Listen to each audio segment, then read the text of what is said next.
You're listening to an Airwave Media Podcast.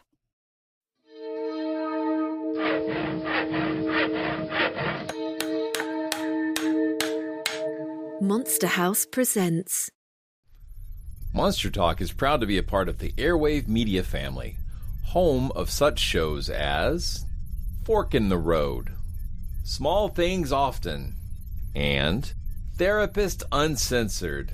If you'd like to advertise on this show, contact sales at advertisecast.com. You can enjoy extended commercial-free versions of this show by joining us at patreon.com/Monster Talk, all one word, MONSTERTALK. For as little as $2 a month, you can enjoy longer interviews, unbleeped language, and bonus episodes exclusive for patrons. And if $2 a month is not workable for you, but you still want to help out, be sure and leave us a positive review on your podcasting platform of choice. iTunes reviews in particular can help bring in new listeners, and your positive reviews really make a difference. If you want to learn other ways to help out, visit monstertalk.org/support, where you can find even more ways to help keep this show going. Thank you to all of you who are supporting us with your hard-earned money and valuable time. We are humbled and grateful and hope that we always live up to or even exceed your expectations. It's actually quite unlike anything we've ever seen before. A giant, hairy creature, part ape, part man. In Loch Ness, a 24-mile-long bottomless lake in the Highlands of Scotland. It's a creature known as the Loch Ness Monster.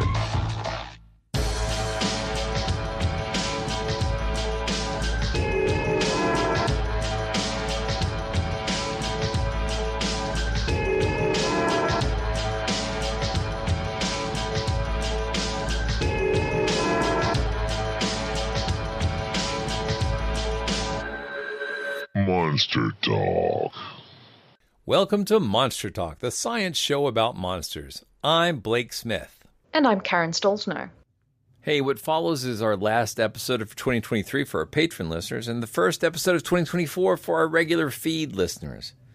It can be challenging to book guests during the end of the year holiday, so we decided to talk about a few news stories from 2023 that we felt were Monster Talk topics or at least monster adjacent. And we complain and critique the media a lot on the show, largely around of how it covers topics like the ones we're touching on today. But listeners will recall that one of my mantras on this show is that in the world of cryptozoology, you can see the full spectrum of human belief writ small. Well, similarly, I would say that in critiquing paranormal news coverage, you can also see the shortcomings of journalism writ small here as well. But here's the thing. It might be somebody's job to try and fix what's broken in journalism. The whole field's being challenged by issues far bigger than whether or not they should stop doing whimsical takes on the paranormal or cryptozoological. But none of us is in a position to fix these shortcomings. Yet we're all in a position to train ourselves to be more critical media consumers. I hope the things we discuss on our show will help you stop and consider all the ways that bias, tone, sensationalism, clickbait, and other journalistic perils can be detected and accounted for by training yourself to be critical media consumers. So what follows is a lighthearted look at a tiny subset of the weird news from 2023. And one more note. The day before we recorded this, I adjusted the gain on my microphone and I did not get it set back properly. I've done my best to normalize, but I do sound like I'm recording from a 1978 CB radio.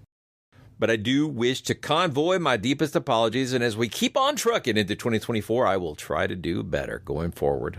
Monster Talk. Here we are for the final Monster Talk for 2023. And what a great opportunity to look back at the news stories that we didn't cover, because that's not what our show does. Well, yeah, there are just too many, I think, to cover, but we're joined by Matt Baxter again. Happy New Year. Greetings. A Happy New Year. Yeah, a couple of hours to go still. I start saying Happy New Year as soon as we get past Christmas here. So do I. Yeah. Yep. But yeah, as you said, that we're going to look at some cryptid cases for this year, and it seems like there's something new every day. it would be difficult to keep up with all of them. You know, the big reason I think we don't try to be a news service, like a monster news thing, is because sometimes the stories are super low quality, and you sort of can like summarize them in 2 minutes or figure them out really quick. And it's unusual that one will really be Worthy. a game changer. Yeah, worthy of a deep dive, you know. And when they do become worthy of deep dives, that's what we do. So, but it is fun to look at these stories. And some of these not all of these are monsters, but they're all weirdly, well, they're weird. It's like the weird in review. Yeah, and some are flimsy, that's for sure. Some? Oh, okay, all of them. Let's get this kind of very, I guess, flimsy story out of the way, Blake, one that you'd heard about. Matt, I'm not sure how familiar you are with this one, but the humanoid creature discovered in Nigeria. Yeah. So this goes back to February too. I'm finding this interesting. There was a lot of activity, cryptid activity and just strange paranormal activity in February of this year. So there's very little information on this humanoid creature in Nigeria. So as we often find with these kinds of stories, it wasn't reported in scientific literature, but on TikTok and Coast to Coast AM as well. Place to get your news. Exactly. And so this creature was spotted on a rooftop, and the location isn't mentioned. We're just told that this was a community somewhere in Nigeria. So we're not given any specifics at all. And so some people said this creature crash landed on the roof, which makes me think that there could be some kind of UFO kind of story behind this. I saw a lot of people talking about it as though it was an alien. That was interesting. Well, alien, yeah. I didn't read anything about aliens, but crash landing sounds like it's some kind of alien story. Yeah. But most people said that this looked like a humanoid creature that was half man and half animal, possibly the head of a horse. I would say more like cow. maybe an eighth horse. Because only eighth, yeah. because a whole lot of it was human. Yeah. Yeah. Go ahead. Sorry. Yeah, you have a look. So this creature was spotted on a rooftop, and you have this gathering of people, and a lot of the reports said that they were baffled. I'm not too sure because one of the videos I saw, it looked like they were kind of laughing, and I guess what else is there to do in a tiny little community but to, I guess, gather around something strange like this? Someone being on a roof, I think, in and of itself is kind of weird. But this creature's kind of going down the roof, sliding down the roof. And to me, it does look like a man wearing a headscarf or maybe a mask. If you look at people in the audience too, a lot of them are wearing headscarves. So I think it could be just a headscarf that blends in with the color of the roof and the background. So I don't think it's terribly interesting, although at the time it was a big story on TikTok and Coast to Coast. It's been a little bit since I looked at the video, but it seemed to me that the people in the crowd were much more sharp than the actual being coming down the slope of the roof. He looked a lot more pixelated. Yeah, he was kind of blurry. It was difficult to see what you were looking at. Yeah, and even if that was taken with a cell phone or whatever, it just seems like it could have been a little better quality. When cell phones you have to zoom in really far on cell phones. They don't lose quality like that. That looks more like something that's been reproduced online. Perfected. You know, it's been downscaled and everything. So. I mean, well, my guess is that it was a man. Yeah, me too. Yeah, it looks very much like a suit, super baggy. Like the skin would be very, very baggy, you know, but it does look like it's very brown, matches the roof, you know. It does matches the roof really well. Yeah, but not like in a Predator kind of way. It's just right. Yeah, not camouflage. Yeah, no. it just seems not advanced technology. Yeah. And I mean, there was a time in the mid 2000s when a lot of these stories were coming out of Africa. And Africa is a continent, not a country, just a little reminder. But it's lots of different cultures have now, you know, especially in Africa, they have a lot of cultures with masks and costuming, and so it's real easy to take something that is a well understood public thing and then repurposing it to play on the ignorance of outsiders like me or other Americans. Look at this bizarre thing from another country. You can't understand what the people are saying because you don't speak their language, and we're going to tell you it's a monster and not a local villager having some fun. Right? So yeah. Well, having said that too, there's a lot of superstition there, particularly in Nigeria, and so there's a possibility because the story did come out of Nigeria too, so it was being reported from there. So it could be. Maybe it's like a kind of wacky news story. We don't know quite what it is, and more is being made of it than there really is. But it's certainly human in origin. Absolutely. Well, we don't know. With this coming out of Nigeria, with all the people gathering around the way they were, could this have been the Nigerian prince? And he was finally distributing that money. I think that's probably what it was. That's a really good guess. Yeah, let's go with that. Moving on, Matt, do you want to talk about maybe one of the bigger stories this year, the Colorado Bigfoot? Biggerfoot, yes. But Blake and I were lucky enough to get to jump on this one and do a quick YouTube video on it. So if you go to our YouTube channel, you can actually see the little report we did on it. But there was a couple of people on a train between Silverton and Durango. They probably about 4 people maybe on an entire train of people saw Bigfoot sitting out in the sticks up against the slope of the mountain and did not alert everybody else on the train for some reason. Now the footage is interesting when you look at it and see it, and you're like, Bigfoot is hard to see. I can see the guy in the ghillie suit, but it's hard to see Bigfoot. Yeah. No, but it does. There are moments that it looks like Bigfoot a little bit, but it's a guy. Until you see the sunglasses. Which is the image that the New York Post put on their front page, or of the article, I guess. Push the Bigfoot story. Yeah, I mean it's not unlike the guy in Nigeria on the roof, really, the way he's kind of sitting on the mountain. Yeah, but I don't think it's outrageous to think that Bigfoot's eyes don't get a little squinty at the sun as well. Well, maybe. Yeah, maybe he found a pair of sunnies and he put them on, and that's fair enough. I think good so. a theory as any. It is. It truly is. But so yeah. But basically, it's another one of those stories. Probably one of the more compelling ones, and yet flimsy as can be. And like I said, you look around the evidence at the nobody on the train made any stink about it. And yet they filmed took all these pictures and filmed all this video of him walking around, and yet nobody was alerted. And if it was truly Bigfoot, I think they might have even stopped the train. And notoriously from old movies, we know that trains are very difficult to stop. That's right. Well, I will say too, on a lot of those railroad trips around Colorado, we've been on a few of them with a boy who's an aficionado of trains. They often have Bigfoot cardboard cutouts just for fun and little kind of statues and things like that. So when I first heard about this, I thought, it's one of those. But no, it's a little different, but still within the same realm of normal. Well, yes. I haven't done a formal study, but I've been taking a lot of pictures where I see people with Bigfoot images on their vehicles.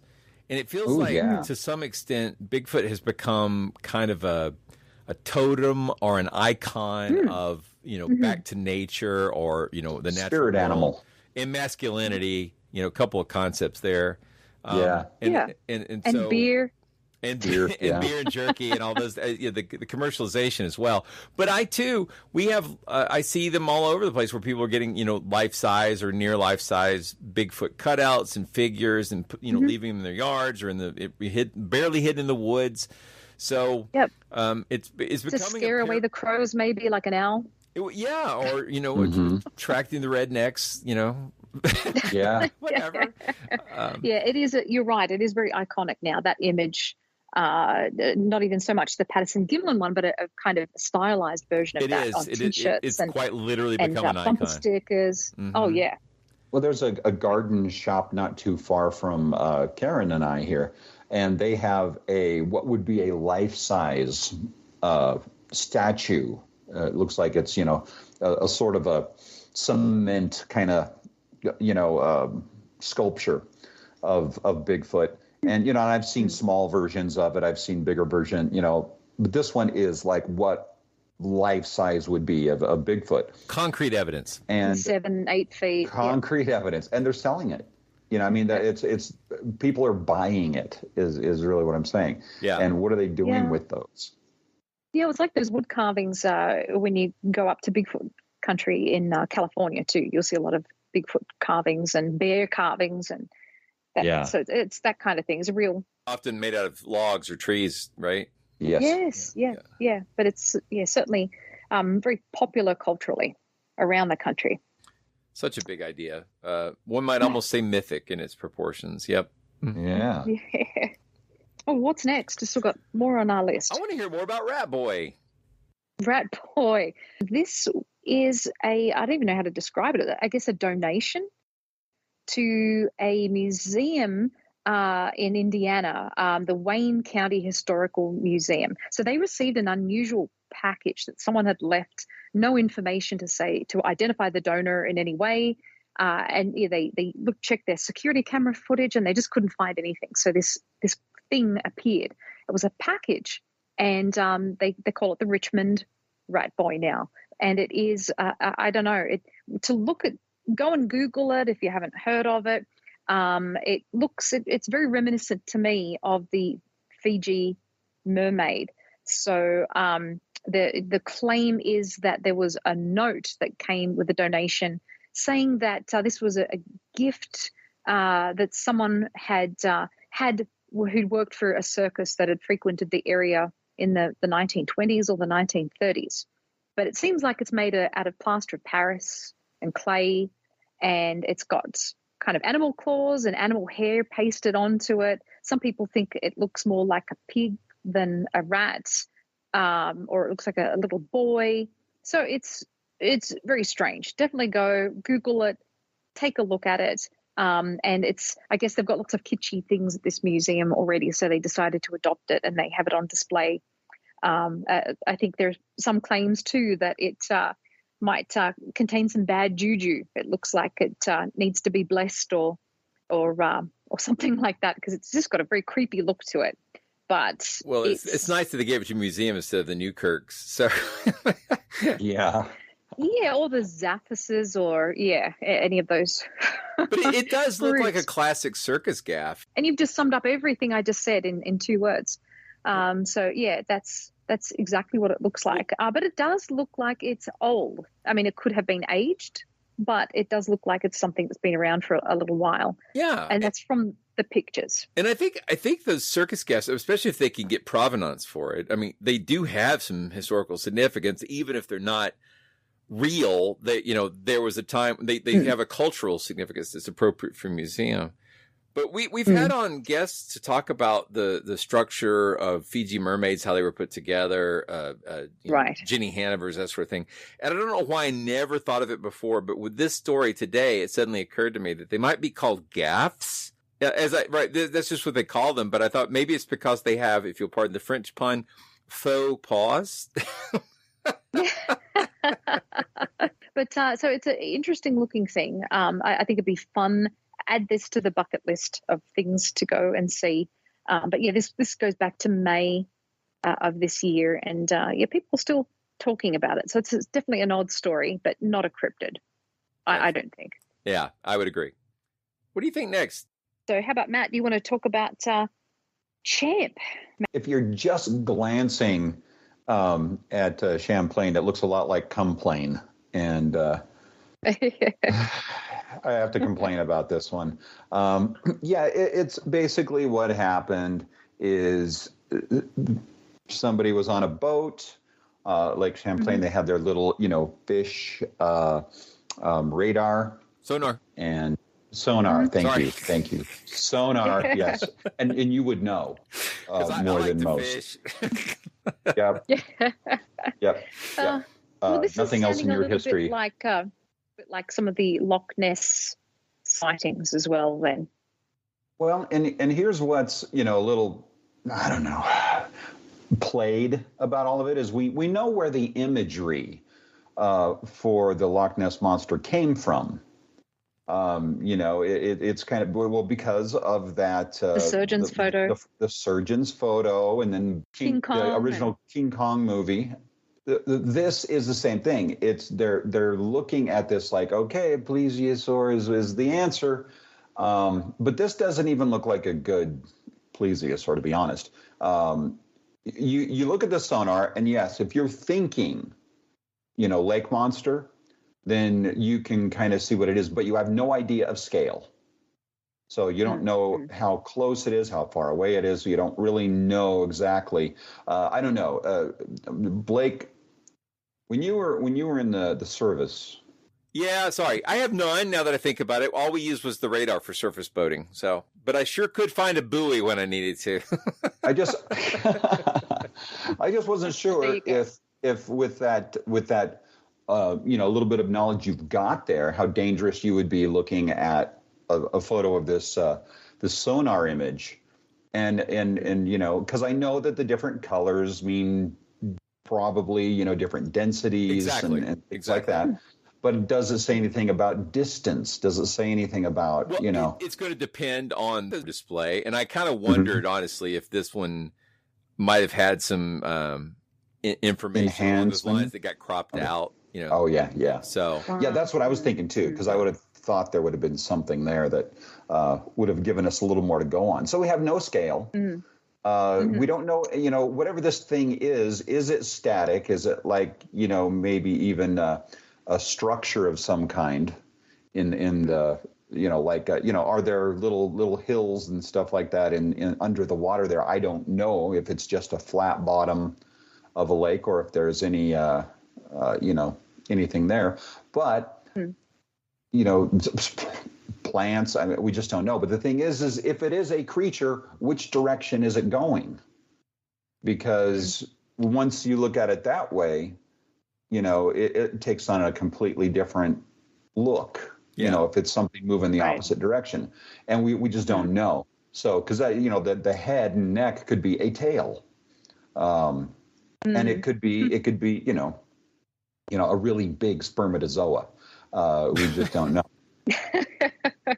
People never think of that. They never do. They never do. And it's so obvious right in front of our eyes. It's a blob, sonar, you can sometimes see things that are pretty clear, like ship hulls, that kind of thing, from sunken vessels, you can kind of tell when there's underwater terrain, but this is just a colorful blob, and without more information about how it was captured, it doesn't tell us much. I kind of want to go and look and see what does a shark look like on sonar? I know there's plenty of images online. I should take a look and see just how defined it is, because this just does not seem convincing or thick or dense or whatever. So I'm suspicious.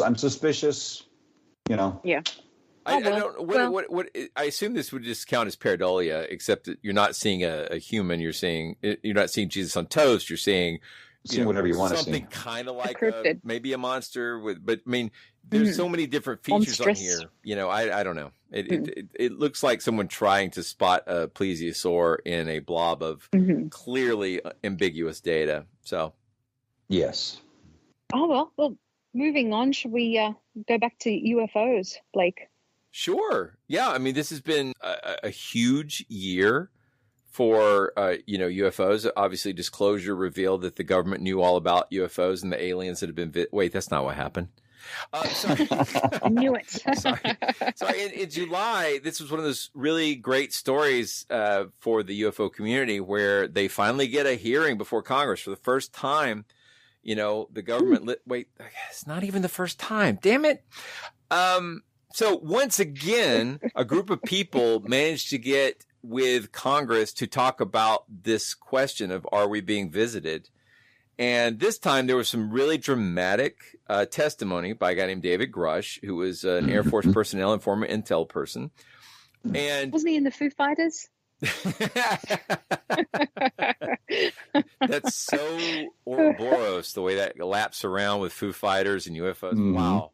Exactly. But so David Grush has now become sort of a household name for UFO and UAP enthusiasts, and the term non-human biologics. And oh, it's sounding so technical now. All this UAP and it really does. But ultimately, I would sum up this story as guy who works for government heard stories about UFOs from people who told him in confidence that they're real, but provided no evidence.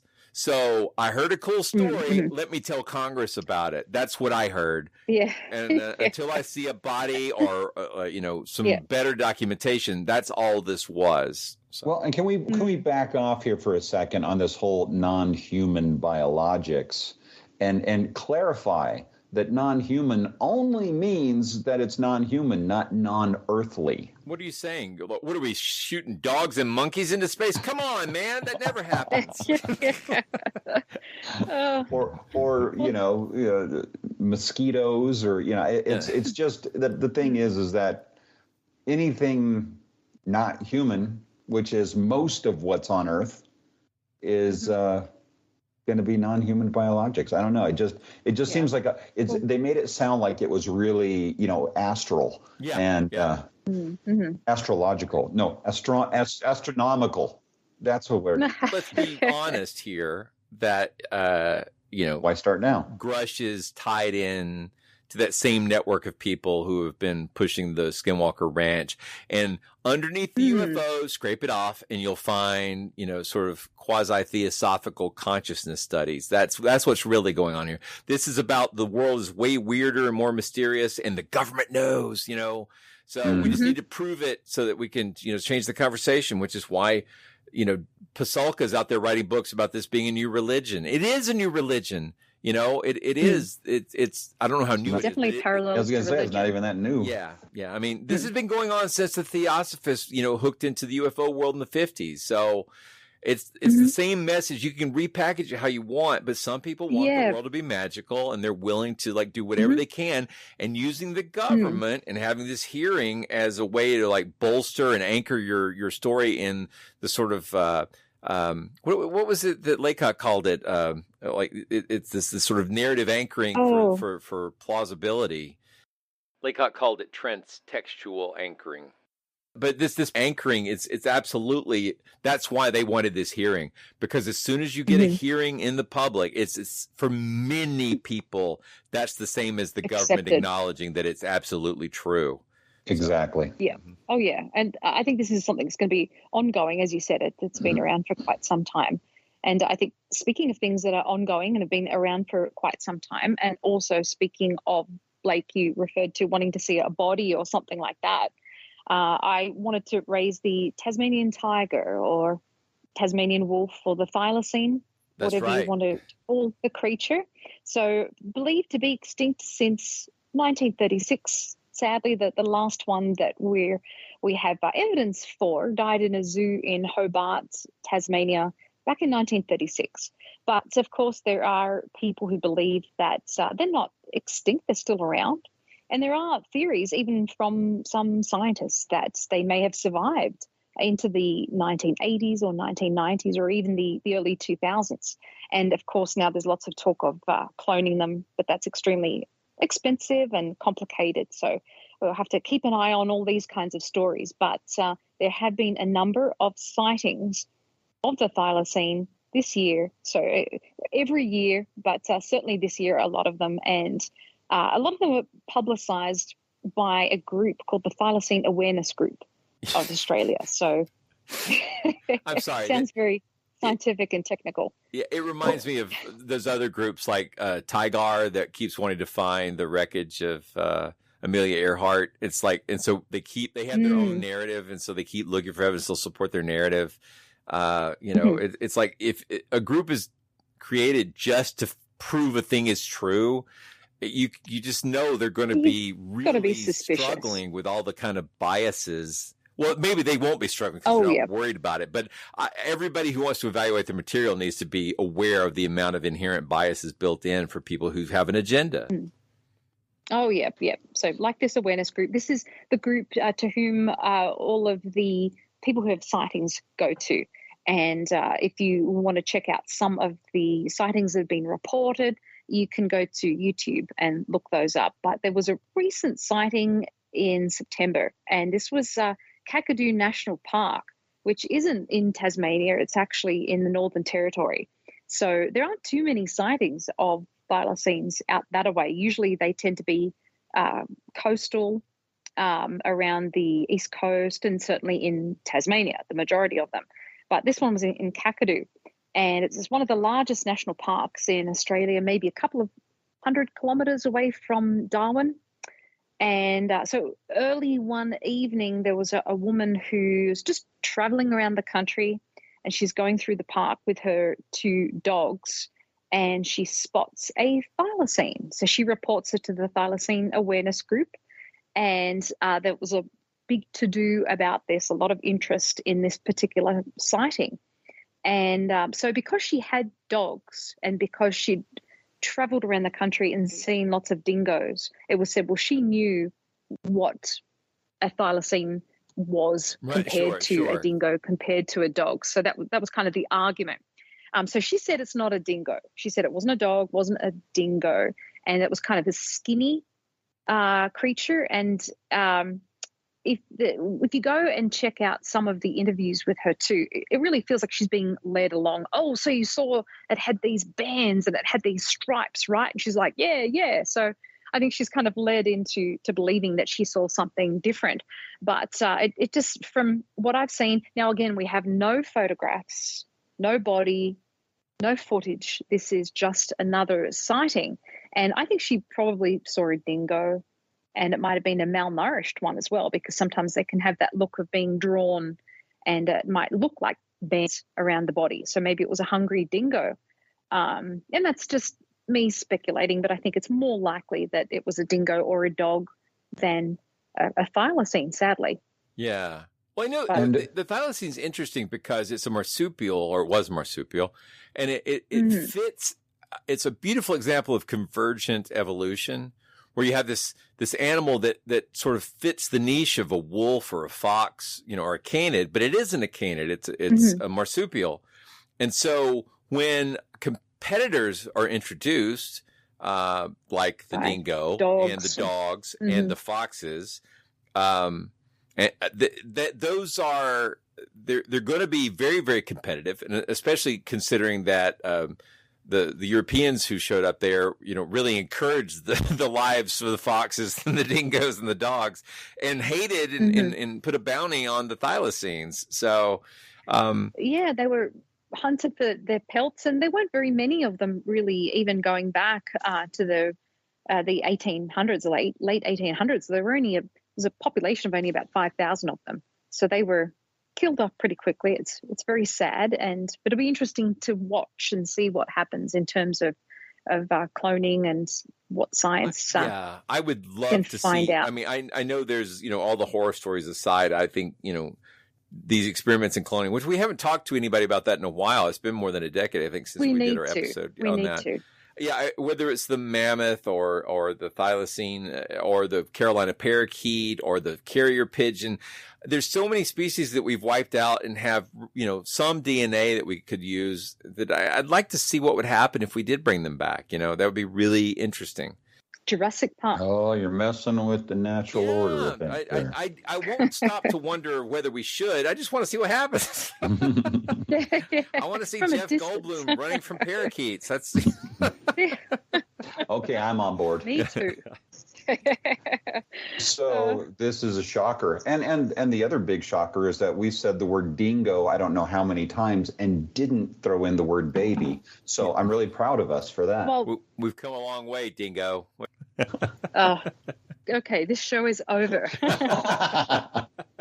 Hey, do we want to say anything Conversation stopper about how our year went in 2023? Did we have any big accomplishments we're proud of? How did Monster Talk fare throughout the year of 2023?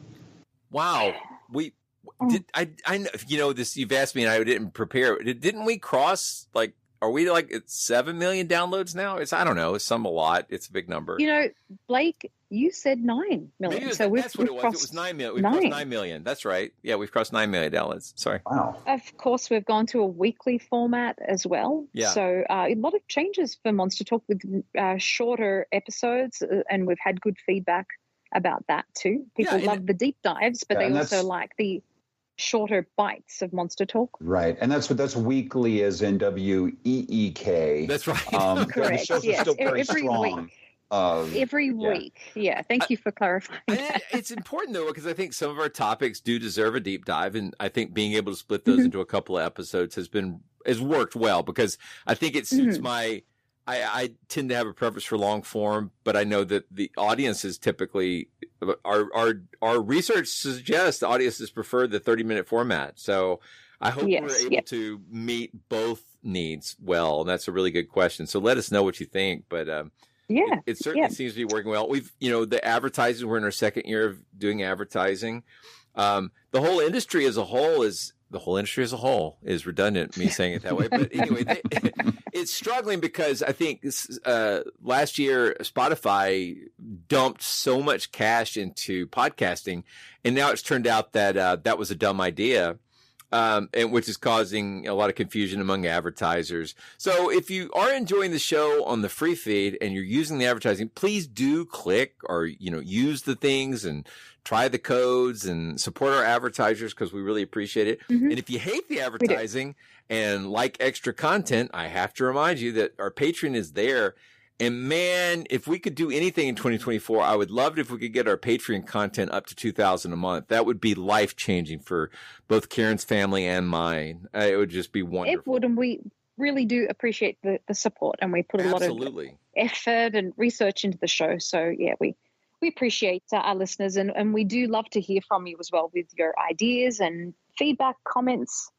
Absolutely. It's great. Absolutely. And we look forward to 2024 with hope and just it really. And monsters. And monsters. And we were hoping that 2024 is a, prosperous and pain-free, wonderful year. I've got a lot of anxiety around politics in America, but you won't find it on Monster Talk. We're not going to be doing that here. So if you need to get away from all that Except stuff, for 2024, come here, because I will not be talking about it. Except for that, yeah. Yeah. That was it. That was the politics for next year. Well, thank you for checking in, everyone, and Happy New Year. And we're really excited about what we're going to bring to the show for 2024. That's right. Wishing you peace and good fortune, health and prosperity. Hang in there. It's going to be okay. Monster Talk.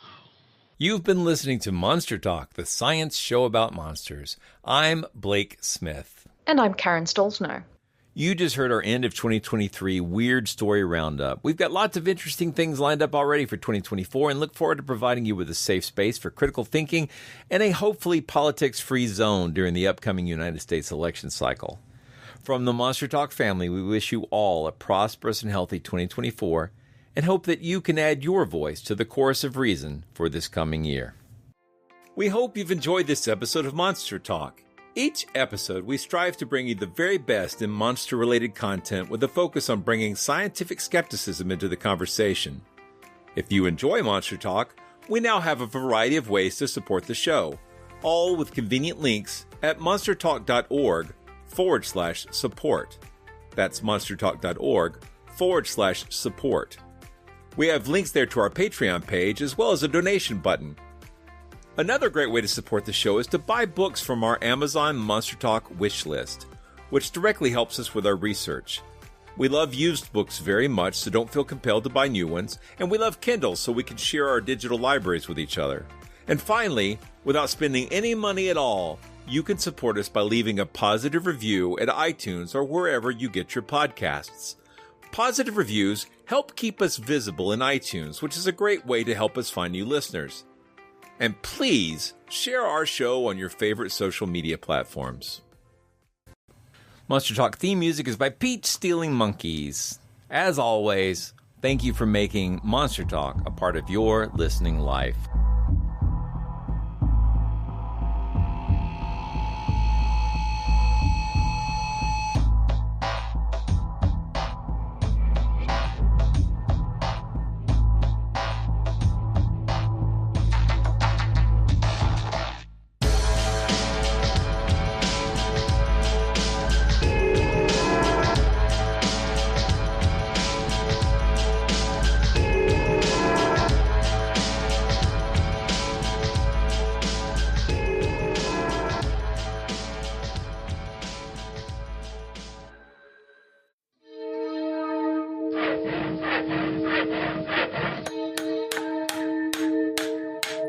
This has been a Monster House presentation.